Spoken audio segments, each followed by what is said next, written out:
Hey everyone, welcome to Union OnDemand. My name is Brad, and whether it's your first time hanging out with us or you've been hanging out with us for a long time, I just want to remind you, Union exists to help young adults connect with God and each other. So if that's something you're looking for, you are in the right place. Hey, just a reminder, these videos come with some discussion questions right below the video. So take some time, watch this video, work through those questions with those around you, and engage life with others.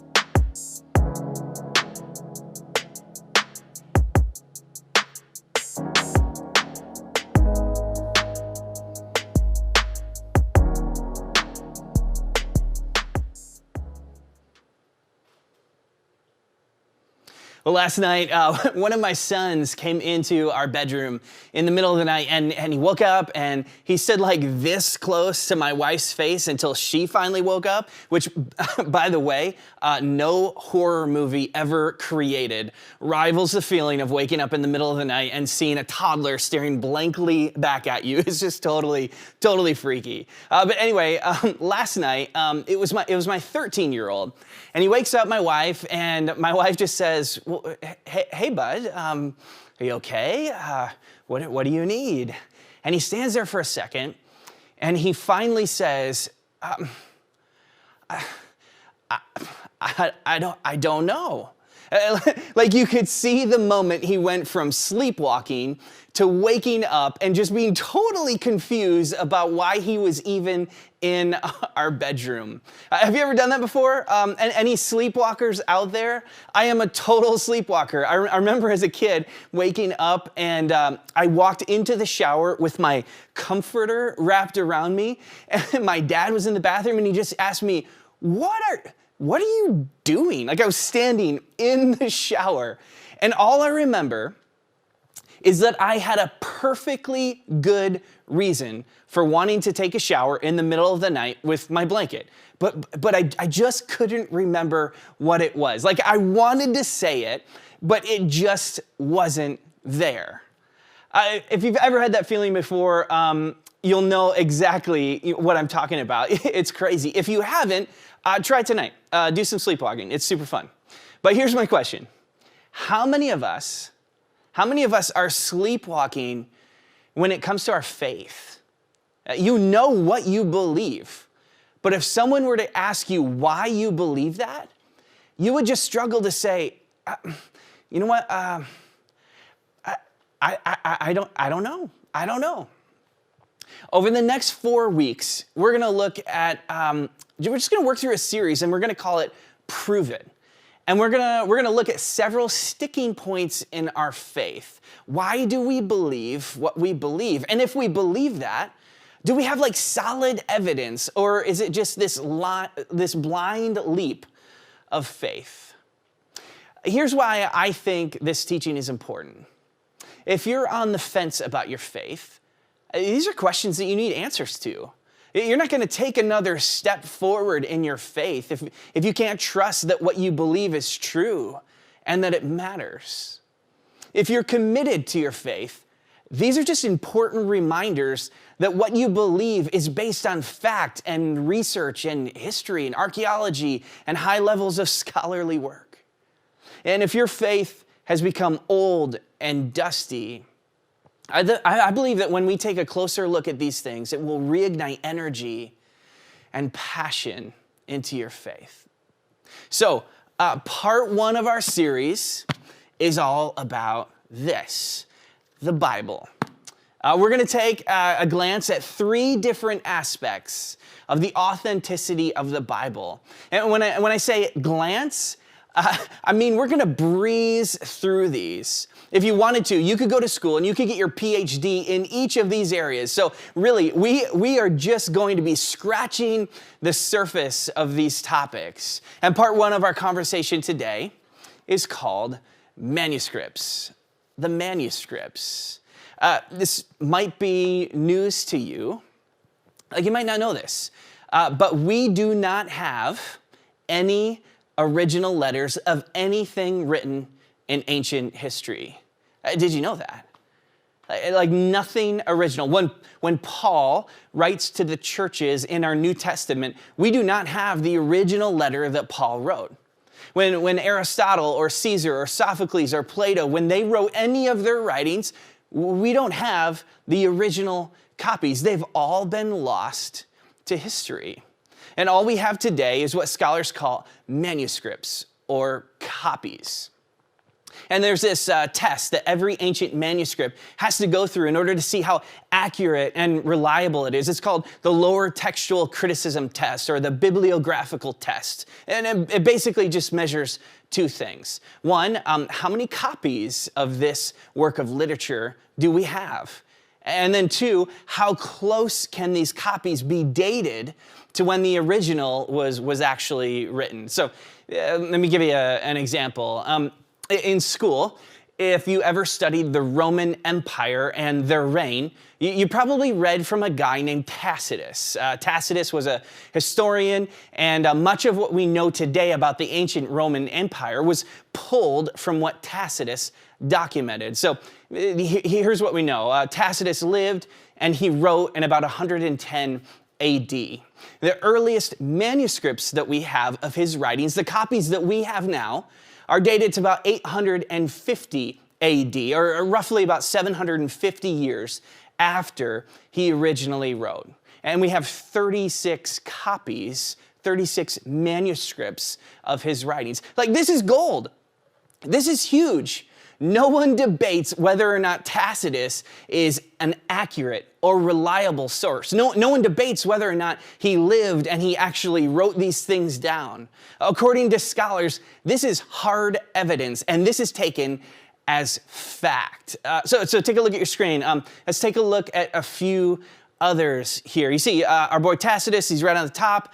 Scroll down a little bit, you see Sophocles or Plato. They both wrote in about 400 BC, and the earliest manuscript we have is around the 3rd century BC, so about 150 or 200 years after they originally wrote their plays. And we have 226 or 238 copies of what they wrote. This is huge. Like, this is great. Scholars love this.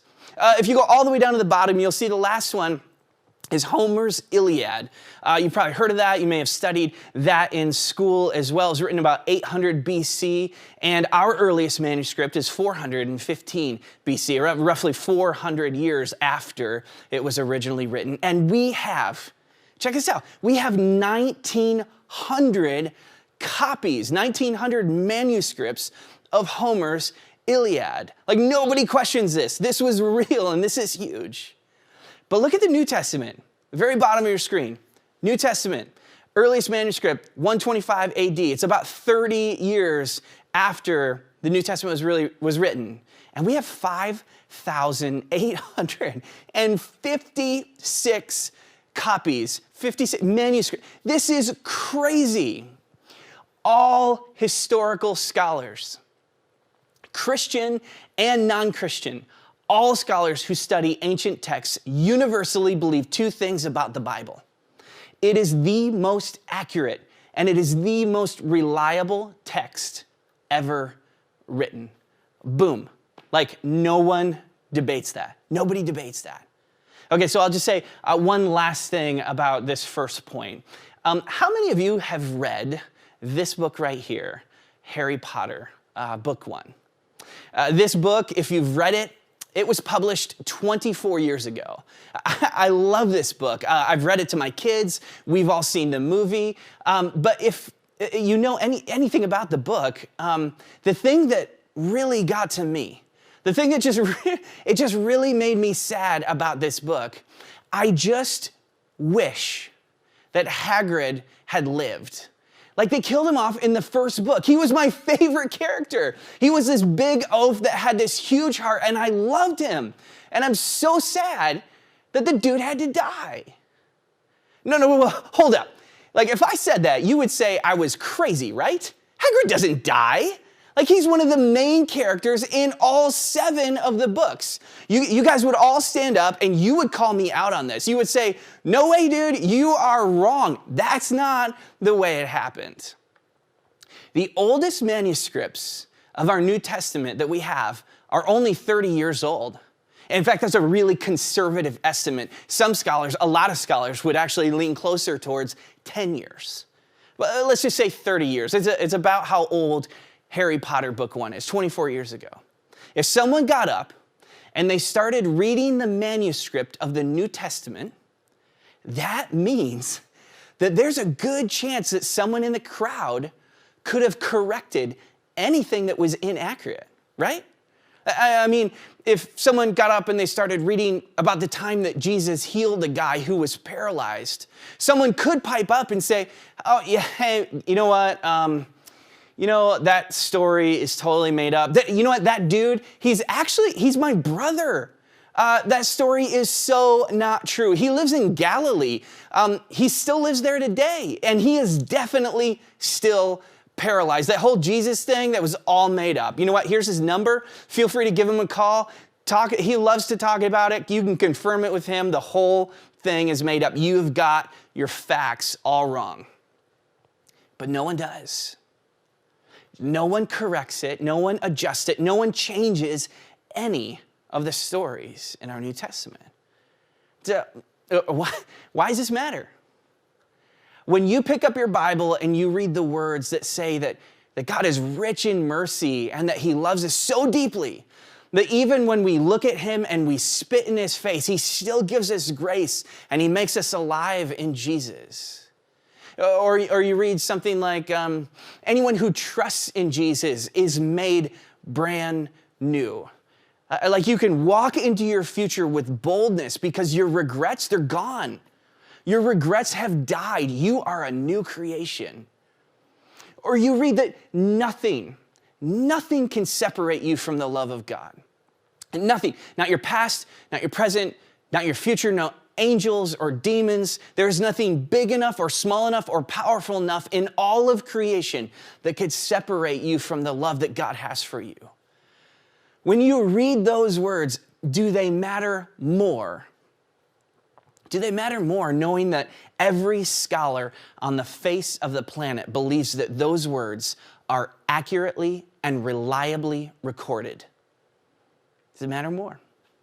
It brings us to part 2 of our conversation today. And so let's talk about that. Let's talk about accuracy. Part 2 of our conversation, accuracy. You guys remember a game called the telephone game, I think it was called, when you were kids? You know, like your teacher in your classroom would say something in someone's ear, and then they would pass that on to the kid next to them, and they would pass it on to the kid next to them, and they would pass it on to the kid next to them, until you finally got to the last kid in the class. You remember that game?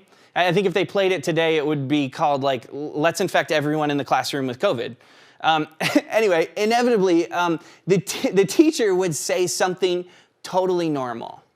But by the time it got to the last kid in the class and they got the message, it would be something about like elephants or aliens or something totally crazy that wasn't even close to the original message. Well, that's just 25 kids in a classroom over the course of 10 minutes. What about thousands of copies over the course of hundreds of years? How accurate can they actually be? Well, that's a good question. Now, here you go. Are you ready? There are 400,000 variations in the different manuscripts that we have. 400,000 differences that we can point out. Well, there you go. Like, just throw it out, right? You can't trust any of it. Well, hold up a little bit. Let's take a closer look at that. Of the variations that we've found, most of them are spelling errors. And the rest are all about word order. So all the spelling errors, they're minor, and it doesn't impact the text in any way. So let's just take a second and let's talk about word order, because that really does make a difference, right? If words are out of order, that could have huge implications. I mean, for example, if I said, Brad had a fish for lunch, right? That's very different than if I were to say a fish had Brad for lunch, right? Right? Like those are two totally different things. So when it comes to word order, what are we talking about here? Well, here's the cool thing. Greek is called an inflected language. It means that the ends of nouns are related to the ends of verbs, like they're partnered up together. My Greek prof said it this way. You could take a Greek sentence and you could put all the words into a washing machine, you could shake it all up, and then you could pull the words out one by one, and the sentence would mean the exact same thing.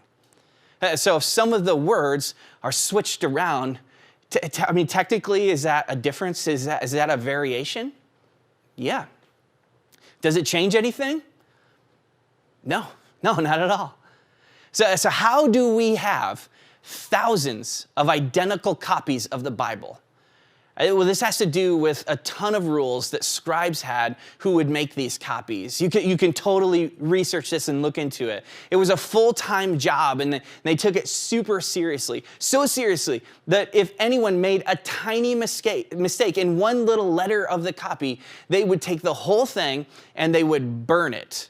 So we can have 400,000 variations in the manuscripts, but the reality is there was so much detail put into these that none of those variations make any difference in the actual text. In fact, here's a picture of me in Israel.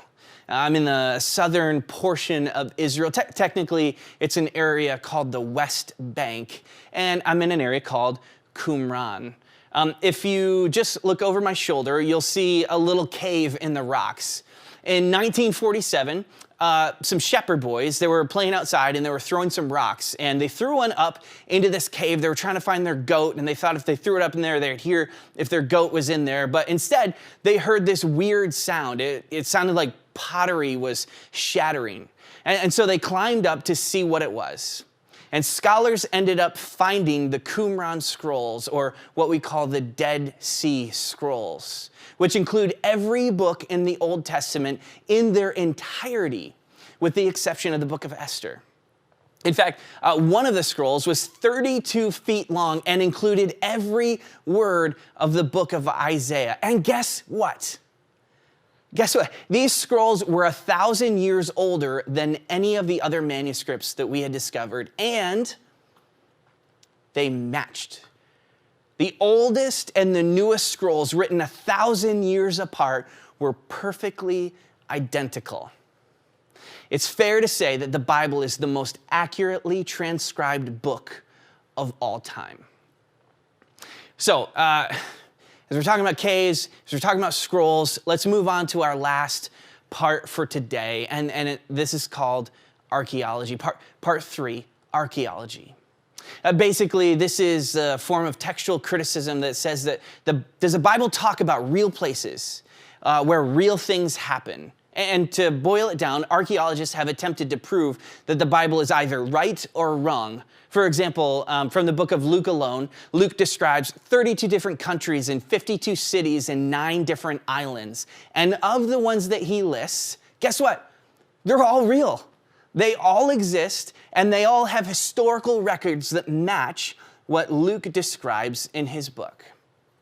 To this day, archaeologists are finding new things in Israel that are confirming the truth that we read about in the Bible. So let's go back to our question, who cares? Why does this matter? What's the big deal? Why does this matter? I think these are great conversations to have. But I know many of you still have tons of questions. And I just want to say that questions are good and questions are healthy, and God honors your questions. Keep asking good questions, because I believe God longs to help you answer your questions. But here's the reality. I think that there are some of us who have an endless list of questions. We have questions on top of questions on top of questions, and our questions aren't because we really care.